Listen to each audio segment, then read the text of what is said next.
ऐसा कभी सुनो है आपने कि महाराज सब वधु पक्ष के लोग, लड़की वाले लोग टीको लेकर के जा रहे हैं, रोका करवे जा रहे हैं दुल्हा को। तो सबसे पहले आश्चर्य की बात क्या है? सबसे पहले आश्चर्य की बात तो यह कि दुल्हा राजा 2 ही दिन के हैं, अभी 2 दिन पहले जन्म भयो है। और दूसरे आश्चर्य की बात क्या? बोले दूसरे आश्चर्य की बात कि लाली को जन्म ही ना है भयो अभी तक। वहां से पहले तो टीको है गो ठाकुर जी को। आप सोचो आनंद की स्थिति क्या रही होगी। नाचते गाते वृषभानु जी अपने सिर पर लाला के काजे, सुंदर धोती, सुंदर छोटी छोटी बगलबंदी, सुंदर सिर की पाग, कानन के सुंदर सोने के कुंडल, हाथन के कड़ूला, पामन के कड़ूला, गले के हार। नाचते गाते भाई कीर्ति मैया और वृषभानु जी आ रहे हैं और सब गाते आ रहे हैं, नंद मेहरगर धोंटा जायो, बरसाने से टीको आयो। नंद बाबा ने देखी, बोले जी का है रो भैया? बोले टीको आयो आपके लाला। अरे आपके लाला को संबंध आ गयो है, ते ही रिश्ते वाले आ गए।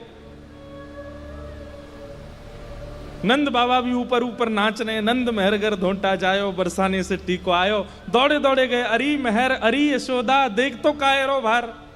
यशोदा जी की गोद में छोटे से लाला 2 दिन के का भयो? बोले अरे बरसाने के वृषभानु जी लाला को संबंध लेके आए हैं, टीको करवे आए हैं। यशोदा मैया बोली ये कैसी बात सुना रहे? बोले हम बे बाहर देख ले, सब नाच रहे हैं, गा रहे हैं। यशोदा मैया बोली वो सब बात तो ठीक है, लेकिन वृषभानु जी के तो अभी लाली ना भाई, संबंध कैसे लिया है? नंद बाबा बोले जे तो मैंने नहीं सोची, मैं वैसे ही नाच तो आ रहा हूं भारते। सब लोगन को जाए करके नंद बाबा बोले अरे भैया तुम नाच काय क्यों रहे? बोले अरे लाला को संबंध तो आयो, पर इनकी छोरी तो है ही ना है अभी तक। और जो जो सुन तो जाए वही आश्चर्य करो। बोले हाँ बात तो सही है, अभी तो लाली तो वही ना है। नंद बाबा बेचारे प्रसन्न है। इतने में भी वृषभानु जी नाचते नाचते आए और आकर के सबरी सामग्री धर के नंद बाबा को हृदय से लगाए। नंद बाबा ने भी खूब प्रेम दियो, प्रेम आश्रु भरे आए वृषभानु जी के नेत्रन में। नंद बाबा बोले भैया एक बात हमारी सुनोगे? बोले हाँ। देखो संकोच मत करियो, हम तो बहुत प्रसन्न हैं कि आप ये सब सामग्री लेके आयो, टीको लेके आयो, इतना आनंद उत्सव करते आयो, लेकिन मन में एक संकोच है रोए। नंद वृषभानु जी बोले कहा? बोले अभी तक लाली तो भई ना है, आप ब्याह को संबंध कैसे लिया है? वृषभानु जी प्रसन्न है गए और प्रसन्न है करके नंद बाबा ते कहा बोले? बोले हे नंद बाबा, कई बार कई कार्य को अगर प्रारंभ कर दिया जाए ना, तो वह प्रारंभ की पूर्णता में देवता भी सहायक बन जाएं। बोले मैं समझो ना। बोले आज लाला को टीको कर जाएंगे, आज लाला को अपने जमाई के रूप में हम तिलक करके चले जाएंगे, तो फिर विधाता को हमें लाली देनी पड़ेगी और फिर लाली आवेगी आवेगी। ये हमारे आज टीको करके जाएंगे। टीको आज ये हमारे कर जा रहे हैं कि भैया या टीको को जब देवता देखेंगे तो उनके मन में आवे कि भैया इतने उत्साह थे, ये 2 दिन के लाला कोई टीको कर गए हैं तो इनको लाली दे दो, इनके यहाँ लाली पहुंचाए दो, या हमारे लाला को टीको करवे आए। सोचो रत्न सिंहासन पर लेकर के यशोदा मैया नेक्से से लाला को बैठी हैं और श्री वृषभानु जी और कीर्ति मैया चरण धो रहे हैं लाला के, 2 दिन के लाला के, और चरण धो के वहां पर टीको लगा रहे हैं, बलैया ले रहे हैं। जय हो जमाई राजा, जल्दी ते बड़े है जाओ, प्रार्थना करो जल्दी ते लाली बहू रानी भी आ जाए, वही तो ब्याह हुए तुम्हारो। ये दृश्य देख करके सब नंदगांव के लोगों के नेत्रों में आंसू आ गए। बोले ये कैसो अद्भुत, ऐसो ना कभी पहले सुनो है और ना कभी आगे होएगो, ये तो केवल कृष्ण जन्म में भयो है कि ठाकुर जी के जन्म हेतु ही ब्याह पक्को होएगो है। इतनी लीलाएं हैं हमारे यहाँ ब्रज में ठाकुर जी के प्राकट्य की, किशोरी जी के प्राकट्य की, कहां तक उसका वर्णन करें। तो ये भाव दोनों पक्ष में चलेगा। अगर किशोरी जी नहीं भई हैं तो भी, और किशोरी जी है चुकी हैं तो भी। अगर किशोरी जी को जन्म है चुका है तो ब्रजभानु जी कीर्ति मैया टीको लेकर के आए, बोले हमारी लाली 11 महीना की भाई तो ब्याह होएगो लाला को, या को टीको कर जा रहे हैं अभी। ठाकुर जी को टीको भयो है। सब ब्रजवासी आनंद में गा रहे हैं, झूम रहे हैं, उत्सव मना रहे हैं। ठाकुर जी बड़े आनंद में। छठी उत्सव है रो ठाकुर जी को 6 दिना के लाला है गए। और जैसे ही ठाकुर जी 6 दिना के भये, पूतना नाम की राक्षसी आई। और वह पूतना नाम की राक्षसी अपने पयोधर में विष लगा के आई। हम अपनी कथा में एक बात कहा करते हैं कि भक्ति मार्ग में जब आप प्रवेश करेंगे और भक्ति पथ पर जब आप चलने लगेंगे, तो सबसे पहली बाधाएं तो हर मार्ग में आती हैं, भक्ति मार्ग में भी आती हैं। पर भक्ति मार्ग में यदि आप निपुणता से, विश्वास के साथ अगर चलने लग जाते हैं, तो बाधाएं तो आती हैं परंतु आपका कुछ बिगाड़ नहीं पाती। काम, क्रोध, मोह, ईर्ष्या, द्वेष, ये सारी बाधाएं तो बहुत बाद में आती हैं। भक्ति मार्ग में सबसे पहली बाधा आती है अविद्या। अविद्या का मतलब क्या है? अज्ञान। और ये अविद्या, अज्ञान कई रूपों में आ जाता है। अविद्या अज्ञान का पहला रूप क्या है?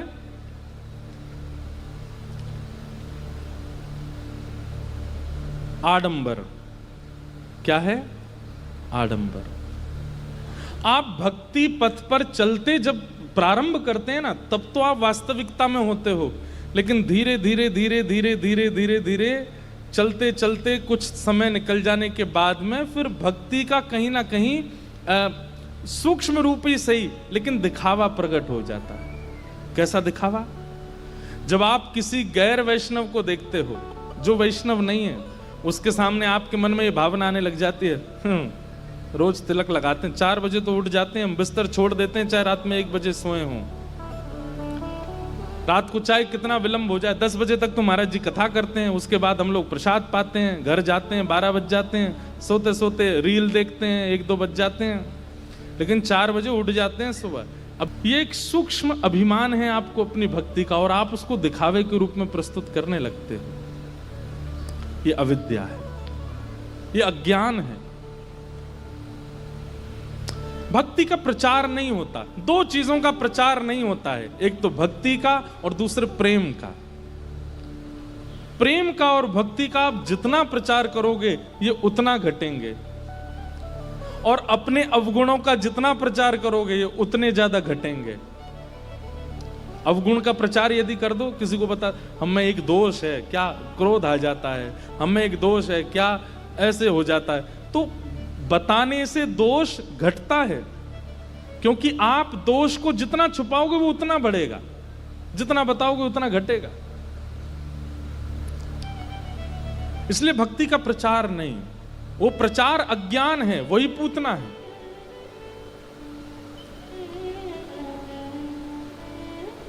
अविद्या का दूसरा नाम क्या है? आकर्षण।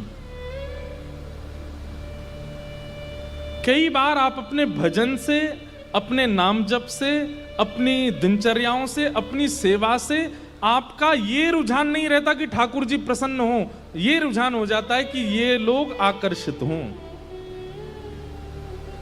कई बार हमारी भक्ति में ये दोष आ जाता है। प्रारंभ तो इस भाव से किया था कि हमारे ठाकुर जी को राजी लगे, हमारे ठाकुर जी को अच्छा लगे, हमारे ठाकुर जी को सुख पहुंचे, लेकिन कुछ समय बाद ऐसा भाव आने लगता है, ठाकुर जी के सुख का विचार नहीं करते हैं। फिर क्या देखते हैं? इनको भा जाए, ये लोग देखने आएंगे, ये लोग आकर्षित हो जाएं, ये लोग आकृष्ट हो जाएं, इनको अच्छा लगे। ये भक्ति में एक दोष है। आप प्रारंभ में सेवा करते थे, ये सब अनुभव किया है, हमने भी अपनी लाल जी की सेवा में अनुभव किया है और फिर सुधार भी किया है। प्रारंभ में सेवा में क्या लगता है? ठाकुर जी को सुख पहुंचे, ऐसे वस्त्र पहनाओ, ऐसे भोग लगाओ, और ये चिंता लगी रहती है, इनको अच्छा तो लग रहा होगा ना, इनको कष्ट तो नहीं हो रहा होगा, ये सुखी तो होंगे ना, ये हमारी सेवा से प्रसन्न तो है ना। लेकिन कुछ दिन बाद हम ठाकुर जी के सुख का विचार करना बंद कर देते हैं। फिर हम क्या सोचते हैं, अरे 5 लोग दर्शन करने वाले आने वाले हैं, ऐसा सजाओ ठाकुर जी को, ये पहना दो। नहीं पहन रहे, जबरदस्ती पहनाओ, क्योंकि ठाकुर जी के सुख का विचार नहीं, दूसरों के सुख का विचार। पहले तो आप ठाकुर जी को प्रिय लगने वाली वस्तु देते थे, अब आपकी जीव का जो मन होता है वो ठाकुर जी के लिए बना देते हो। आज हमारा छोले भटूरे का मन है, बनाओ, भोग लगाओ ठाकुर जी को। ये अविद्या है, ये आपको पता नहीं चलता है, लेकिन ये प्रारंभिक बाधा यहीं से शुरू होती है भक्ति में। यही पूतना है। ठाकुर जी के गोकुल में जन्म लेते 6 दिन के अंदर पूतना आ गई। हमारे आचार्य चरणों ने पूतना को भक्ति में आई हुई दोष के रूप में बताया। सावधान रहिएगा इससे, क्योंकि इसको जब आप बहुत लाइटली ले लेते हो ना, तो फिर काम का आना स्वाभाविक हो जाता है, क्रोध का आना स्वाभाविक। अरे एक राह निकल जाए तो उस राह, घर में एक छेद हो जाए अगर धरती में, तो वहां से चींटियां भी आने लग जाती हैं, वहां से कॉकरोच भी घुस आते हैं, वहां से छिपकली भी आ जाती है। छिपकली तो कहीं से भी आ जाती है, वहां से कीड़े मकोड़े भी घुसने शुरू कर। एक छेद की आवश्यकता होती है, और फिर वो एक छिद्र से अनेक हो जाते हैं, चूहे भी आ जाते हैं। अभी हमारी कहीं कथा थी, वहां एक चूहा घुसे आया कमरे में। मैंने कहा यार चूहा तो बहुत तेज दौड़ता है, ये तो बहुत धीरे दौड़ रहा है। बाद में पता चला वो चूहा नहीं था, चकचूदर थी। उसकी ऐसे मुंह लंबा होता आगे। मैं कहूं, मैंने कि यार ये काटता तो नहीं है, तो हमारे एक पंडित जी बोले ये इसका यही काम है कि ये यहीं काटता है। मैंने कहा ये नई बात सुनी हमने। बोले रात में आप सो जाओगे तो पैरों को ऐसे ऐसे काटेगा। 7 दिन सो ही नहीं पाया मेरे को, जब भी पैर में रजाई छुए तो मुझे लगे काट तो नहीं रहा। तो भाव आया कि घर में एक छिद्र, और जबकि नया घर था जिसमें हम रुके, ज्यादा पुराना नहीं था, उसमें भी घुसे आए। तब ये सूत्र मिला कि भाई एक छेद अगर कहीं हो जाए, कहीं पर एक रास्ता बन जाए, तो वहां से कई जीव घर में घुसने लग जाते हैं। ठीक वैसे ही भक्ति में अविद्या के जो जो रूप हमने बताए, ये क्या है? ये छोटे छोटे छिद्र हैं, यहीं से काम प्रविष्ट कर जाएगा। इनको अगर समय पर बंद नहीं किया तो किन किन चीजों में सावधानी रखनी है, दोबारा सुनो। सबसे पहला, अपनी भक्ति का अभिमान नहीं करना है। अपनी भक्ति में गर्विष्ठता नहीं लानी है कि हम तो तिलक लगाते हैं, हम तो कंठी पहनते हैं, हम तो धोती पहनते हैं, हम तो कथा सुनते हैं, ये क्या, ये तो ऐसे ही है। ऐसा नहीं। और कई बार भक्तों में भी होड़ हो जाती है, ये ज्यादा नाम जप करते हैं कि हम ज्यादा, ये सब भक्ति के प्रारंभिक दोष हैं, ये नहीं करना। दूसरा, भक्ति में आकर्षण की स्थिति हो जाती है कि इनको रिझाने के लिए, उनको रिझाने के लिए, इनको बताने के लिए, उनको दिखाने के लिए हम भक्ति भजन करने लगते हैं। और तीसरा दोष, अपनी वास्तविकताओं को छुपाने लग जाते हैं, और जो वास्तविकता नहीं है वो प्रदर्शन दिखाने लग जाते हैं। वास्तविकता में तो हम बहुत क्रोधी हैं, पर दुनिया के सामने बहुत सरल सीधा स्वभाव है इनका। ये तो बहुत सीधे, हंसते ही रहते हैं बेचारे, कुछ नहीं बोलते कभी भी। घर वाले कहते हैं अंदर की कौन जाने, थालियों को पटकते रहते हैं, इतना आवाज करते हैं, चिल्लाते हैं। अति भक्ति चोरे लक्षण, हैं कुछ पर दिखाते कुछ। यह भी पूतना का स्वरूप है, अविद्या है। इन सबसे सावधान रहिएगा। 6 दिन के ठाकुर जी हुए, पूतना आई, और जैसी पूतना आई रूप बदल करके आई, परम सुंदरी बन करके आई। पूतना के रूप को देख करके सब ब्रजवासी कहने लगे, ओ भैया ये तो साक्षात लक्ष्मी आई लगे। उसके रूप और उसके वस्त्रों को देख करके यशोदा मैया को भी विश्वास हो गया कि कोई अच्छे घर की होगी। और मैया ने बिना कुछ पूछे अपने लाला गोद में दे दिए।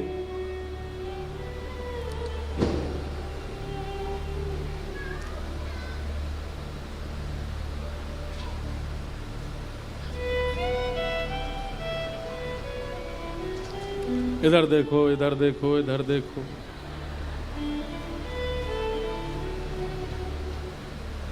आज तो गिरिराज जी उठाने ही पड़ेंगे, लाला है।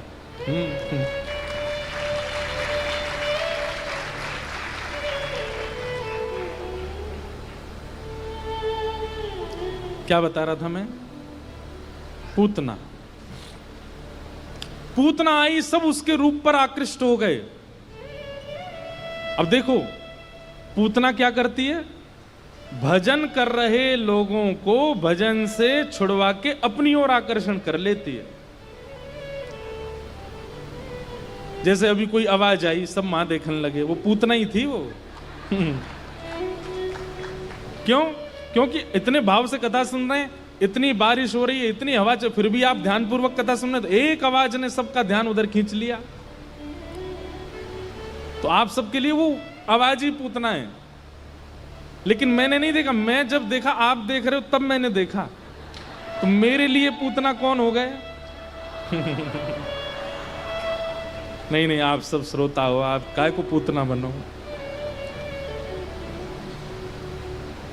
भैया पूतना की अगर व्याख्या करने पर आ जाऊं ना, तो मतलब चाहे जो हो जाए आपका ध्यान ना टूटे। कहीं हम इसकी ज्यादा व्याख्या कर दें, इंद्र इतनी जोर से बरसे कि उठने की स्थिति आ जाए, आपको नहीं उठेंगे, पूतना को नहीं देखना, हम तो कथा सुनेंगे। पर पूतना का असली अर्थ यही है, जो भजन में लगे, भाव में लगे, कथा में लगे, वैष्णवों को अपनी ओर आकृष्ट कर ले, वो पूतना है। पूतना का पहला स्वरूप। सब ब्रजवासी मोहित है गए, अरे भैया देख तो सही कितनी सुंदर है, अरे या की चाल तो देख ले, अरे या को मुखमंडल तो, अरे तूने आंख ना देखी लगे, अभी नाक देख कैसी पहनी यहाँ की। दो चार ब्रजवासी दौड़े दौड़े गए, मैया तू हमारो ब्याह करा दे, जय ते करा दे, देख कितनी सुंदर है। पूतना ने सबको अपनी ओर आकृष्ट कर लिया। कहां तक कहें, यशोदा मैया को भी आकर्षित कर लिया अपनी ओर। यशोदा मैया ने की, अच्छे घर की है, आओ बहन बैठो, तुरंत अपने, तुम्हारो ही लाला है, खिलाओ, कहा नाम है तुम्हारो, अपना नाम बताने लगी, झूठा कोई भी, पास के गांव से आई हूं, आदि आदि बोलने लगी। इतने में कोई जरूरी कार्य से यशोदा मैया को बाहर जाना पड़ा, और जैसे यशोदा मैया बाहर गई, पूतना ने सही समय देख करके अपने पयोधर को ठाकुर जी के मुख में दिया। अब यहां पर एक बात आती है कि सब पूतना के रूप से आकर्षित हो गए थे। यहां से दूर करने वाले वो सामान्य भी होंगे तो मेरे नेत्रों के अधिकारी नहीं है। पूतना ने आकर के सब ब्रजवासियों को, लेकिन कुम्मन दास जी क्या कह रहे हैं, अभी तो यहीं बैठे जन कहां चले गए, मेरे पास ही बैठे जन कहां चले गए। कुम्मन दास जी कहते हैं, राजा कहता है संपत्ति ले लो, कुम्मन दास जी कहते हैं ले जा ऐसी संपत्ति जो ठाकुर जी को दूर कर दे, हमते हमें नहीं चाहिए।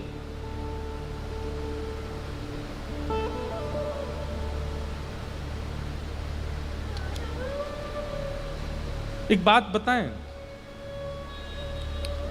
सूरदास जी ने बहुत अच्छी बात लिखी और हम हर कथा में गाते हैं, जाके संग कुमति उपजत है, जाके संग कुमति उपजत है, पड़त भजन में भंग, हाँ पड़त भजन में भंग, तजोरे मन। आपकी मालाएं कम हो रही हैं, उसका त्याग कीजिए, जिसके कारण आपका भजन में बाधा हो रही है, सेवा नहीं कर पा रहे। अरे अब आप एक बूंद जहर भी है, आप उसको कैसे छोड़ दो? अरे छोड़ना दूर, आप किसी और को खाने भी नहीं दोगे, सीधे डस्टबिन में फेंक के आओगे, ये इसको कोई ना खावे। ठीक वैसे ही आपके संबंध वाला व्यक्ति रूपवान है, संपत्तिवान है, आप व्यक्ति रूपवान है, संपत्तिवान है, आपकी बहुत सहायता करता है, आपके संग रहता है, आपके संग घूमता है, आपको जो